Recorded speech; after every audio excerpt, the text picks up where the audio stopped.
오늘이 벌써 11월 27일입니다. 오늘 금요일 아침인데요. 오늘은 예레미야 애가서 3장 1절로 18절 말씀을 통해서 목사의 심장 이런 제목으로 함께 말씀의 묵상을 나누도록 하겠습니다. 어제 저는 목회사관학교 12주차를 하나님 은혜 가운데 잘 마쳤습니다. 돌아보면 우리 귀한 강사님들의 헌신이 있었고 또 사관생도들의 수고가 정말 충성된 수고가 있었고 그 모든 것들을 아우르는 하나님의 은혜가 이끌어 주었기에 코로나 시대에 영상으로도 하고 다양한 방법으로 또 어제는 마스크를 쓰고 강의를 해야 했고 가림막을 하고 불편하고 어려웠지만 생도들을 진짜 목사로 세워내는 이 거룩한 하나님의 꿈을 위해서 열심히 최선을 다하며 마칠 수 있었습니다. 그리고 이제 종강을 하고 또 졸업을 하는 우리 사관 생도들을 방학기간 또 졸업한 이후에도 우리는 뜨겁게 기도하며 응원하며 저들이 진짜 목사의 길을 걸어가기를 간절히 소망합니다. 어제도 한 작은 교회가 어려운 가운데서 우리 라마나유스의 이전을 위해서 기쁨의 후원을 해주셨습니다. 어제는 이런 생각이 들었습니다. 자금들이 이렇게 모아져서 태산을 이루듯 하나님이 참 다양한 분들, 다양한 사랑을 모아서 하나님의 작품을 이 젊은 세대를 향하신 이 작은 교회를 향하신 하나님의 작품을 만들고 계신다. 그런 생각을 하게 되었습니다. 정말로 하나님의 응원을 느끼면서 이 사역의 소중함을 가슴에 안을 수 있었던 시간이라 생각되고 정말 하나님을 찬양하는 날이었습니다. 오늘은 어떤 말씀으로 이 날을 축복하실까? 오늘 본문을 보면 선지자 예레미야가 이스라엘의 멸망을 바라보면서 이 선지자 예레미야는 멸망을 예언했던 선지자잖아요. 근데 백성들이 듣지 않았어요. 그러다가 멸망을 겪은 거죠. 그러니 세상 사람들 같으면 고소하다. 내가 그럴 줄 알았어. 내 말 안 듣더니 그러는 것이 당연하지.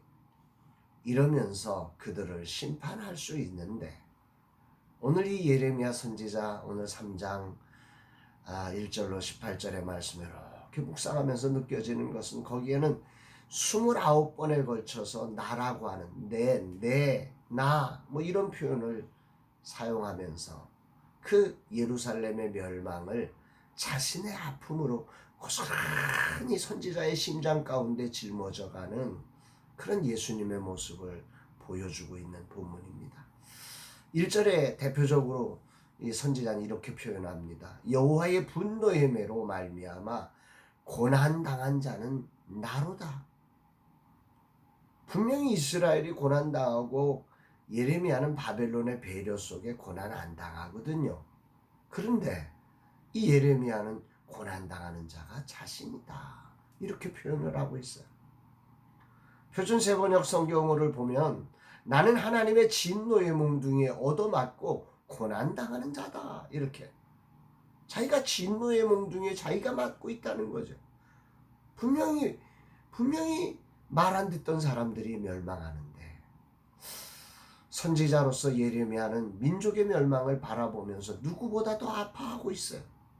객관적인 관점에서 그 멸망의 한가운데서 너희들 그러면 안 돼. 이런 설교를 한 게 아니었어요. 바로 자신의 몸과 하나인 백성, 자신의 몸인 백성들을 그래서 그들이 듣지 않고 멸망을 당하고 고난을 당할 때 그 고난이 바로 자신이라고 누구보다도 더 아파하며 그 고난을 온몸으로 짊어지는 정말 십자가를 우리의 죄악을 대신해서 짊어졌던 예수 그리스도의 모습이 이 예레미야 선지자 안에서 보여지는 것입니다. 이런 선지자의 심장이 오늘 제게는 큰 울림으로 다가옵니다. 목사의 심장이 이러해야 되는 건데 목사의 심장이 이것인데 하는 마음이 오늘 말씀을 통해서 제게 들려지면서 참 하나님 앞에 부끄럽고 죄송스러운 마음을 금할 길이 없습니다. 그는 말씀을 전하는 선지자로서 시온의 고통을 자신의 고통으로 이렇게 받아들이는 거죠. 유다의 백성들은 지금 하나님의 진노의 몽둥이를 얻어맞고 있지만 미련해서 알지도 못합니다. 그런 백성들을 바라보면서 예레미야는 그 짐을 온몸으로 짊어지면서 자신 때문이라고 자신이 그 모든 짐을 짊어지고 있는 이런 예레미야의 모습이 오늘 아침 아주 큰 울림으로 다가오게 됩니다. 여기서 기억해야 될 분명한 사실은 예레미야는 바벨론의 배려 속에 고난을 겪지 않고 있다는 사실입니다. 그럼에도 불구하고 누구보다도 아파하는, 이게 말씀을 대언하는 목사의 심장이어야 하는 거죠. 근데 목사인 저의 모습을 보면서 하나님의 큰 두드림을 경험하게 됩니다. 내가 과연 지금 이전을 하면서 젊은 세대에 정말 작은 교회가 되어버린, 도전조차도 못하고 있는 이 젊은 세대의 사역자들을 일으키기 위해서 이걸 하면서 나는 과연 이런 예레미야의 이 심정을 느끼고 있나? 예수 그리스도의 제자라고 하면서 예수 그리스도처럼 저들의 그 도전하지도 못하는 마음을 심장에 안고 저들을 위해서 울어준 적이 있나? 골든타임이 3년밖에 남지 않았다고 그러면서 나는 지금 얼마나 저들을 애타하고 있는지, 이런 모습들이 오늘 이렇게 오버랩 되면서 저 자신이 참 부끄러운 목사다, 이런 생각을 하게 됩니다.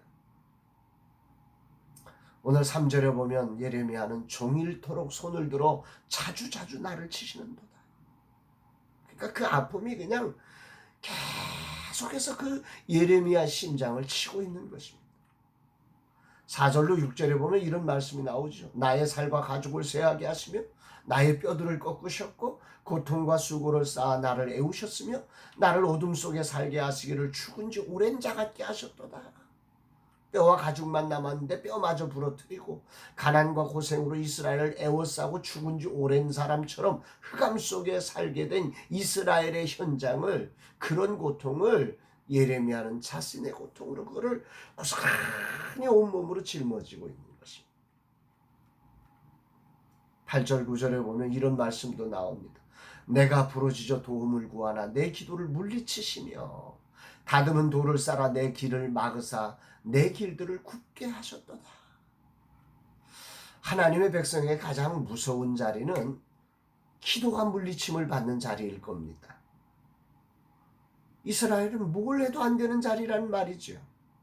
하나님이 기도를 물리치시고 안 듣는 것처럼 보일 때 하나님의 자녀, 하나님의 백성, 하나님의 선지자가 얼마나 힘겹겠습니까? 이 말씀을 묵상하면서 예수님의 기도가 생각났습니다. 십자가 위에서 엘리 엘리 라마 사막다니, 아버지 아버지 어찌하여 나를 버리셨습니까? 죽어가시면서 자신의 기도를 들어주지 않은, 나를 좀 살려달라고 외치는 그 자신을 외면하시며 자신을 인류의 죄악을 뒤집어 쓴 채로 죽도록 외면하시는 그 절규가 오늘 예레미야의 기도 속에 담겨져 있음을 보게 됩니다. 예레미야도 이런 기도의 외면을 당하고 있습니다. 심지어 하나님은 다듬은 돌로 담을 쌓아서 앞길을 막으셨다고 합니다. 유일한 출구조차도 막아버린 것입니다. 여기 다듬었다는 표현이 기가 막히게 들려집니다. 내가 어찌할 수 없도록 완벽하게 막아버린 것입니다. 하나님의 작품처럼 내 길을 막아버린 것입니다. 10절에는 더 기가 막히게 이런 표현까지 쓰지요. 그는 내게 대하여 엎드려 기다리는 곰과 은밀한 곳에 있는 사자 같으사. 예레미야는 자신이 사랑하는 예루살렘이 받는 고통을 자신의 고통으로 느끼며 이렇게 외치고 있는 것입니다. 그러면서 오늘의 주제성구가 나옵니다. 예레미야의 심장을, 오늘 가져야 될 목사의 심장이 어떠해야 하는지, 크리스천들의 심장이 어떠해야 하는지를 이렇게 말씀합니다. 활을 당겨 나를 화살의 관역으로 삼으시며 화살통의 화살들로 내 허리를 맞추셨도다. 나를 화살의 관역으로 삼으사. 예레미야는 그 이스라엘의 짐을 그 이스라엘이 당하는 고난을 보며 하나님이 나에게 화살을 관역을 삼으셔서 나를 쏘고 계신다고 말씀하는 것. 회복이 불가능할 정도의 이스라엘의 모습을 바라보면서 하나님이 내 심장을 쏘고 계신다고. 예수님께서 온 세상의 저주와 모욕과 그 고통을 다 담당하신 것처럼 오늘 예레미야는 선지자로서 예루살렘이 당해야 될 모든 저주와 비난을 그 온몸으로 짊어지고 있는 것입니다. 예레미야는 지금 그렇게 예루살렘의 대속자로 선, 이게 선지자의 심장이었음을 알려줍니다. 오늘 한 구절 한 구절 이 본문을 묵상하면서 느끼는 것은 이 예레미야 선지자의 모습 한 걸음 한 걸음이 바로 예수 그리스도를 보여주고 있다는 사실입니다. 오늘 내 모습을 바라보면 과연 예수님이 보일까? 오늘 내 모습 속에 예수님이 보여져야 될 텐데, 분명 예루살렘은 하나님을 향한 소망이 끊어져 버렸고 회개도 알지 못해서 하지도 못하고 하나님을 찾는 사람도 없는, 하나님이 찾으시는 의인이 단 한 사람도 보이지 않는 그런 세상 곳에서 예레미야는 대속의 눈물을 흘리며 소망이 끊어진 이곳에 그 절망을 자신의 온 받으며 눈물로 그 소망의 줄을 붙들고 다시 소망의 나라로 세워가는 의인 한 사람이, 대속의 한 사람이 되고 있는 것을 보게 됩니다. 오늘 목사로서의 삶이 단순히 말씀을 그저 입으로 외치는 사람이 아니라 그 말씀을 듣지 않고 자기 길을 마음대로 걸어가며 심판당하는 이 땅의 암울하고도 참혹한 모습을 고스란히 가슴으로 안으며 그 슬픔을 가슴에 안고 그 고난을 짊어지며 선지자의 심정으로 이 백성을 대속하는 자로서 울고 기도하며 소망의 밧줄을 만들어가는 사람이 진정한 목사의 심장을 가진 사람이 아닐까? 오늘 주님은 제게 두드리시며 말씀하시는 것 같습니다. 과연 내가 그런 삶을 살 수 있을까? 나 하나의 죄악도 제대로 담당하지 못하는 죄인인데 나에게 너무 과중한 것을 맡기고 있는 건 아닐까?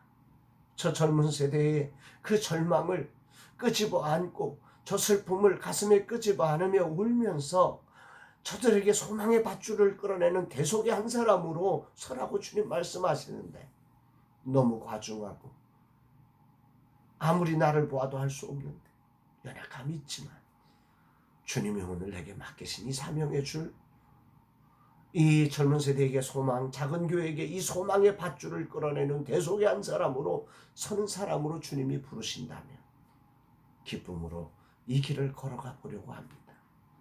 사랑하는 여러분, 예수님이 우리를 구원하신 이유, 오늘 예수님이 우리와 임마누엘로 함께 하신 이유는 오늘 세상의 형편과 고통과 세상의 절망을 관망하거나 비난하거나 불평하거나 원망하는 사람이 아니라 거기에 예수를 닮은 대속의 한 사람으로 서서 그들을 위해 울어주고 그들에게 소망의 밧줄을 내려주는 길 대신 예수님처럼 길을 만드는 사람이 되라는 것 아니겠습니까?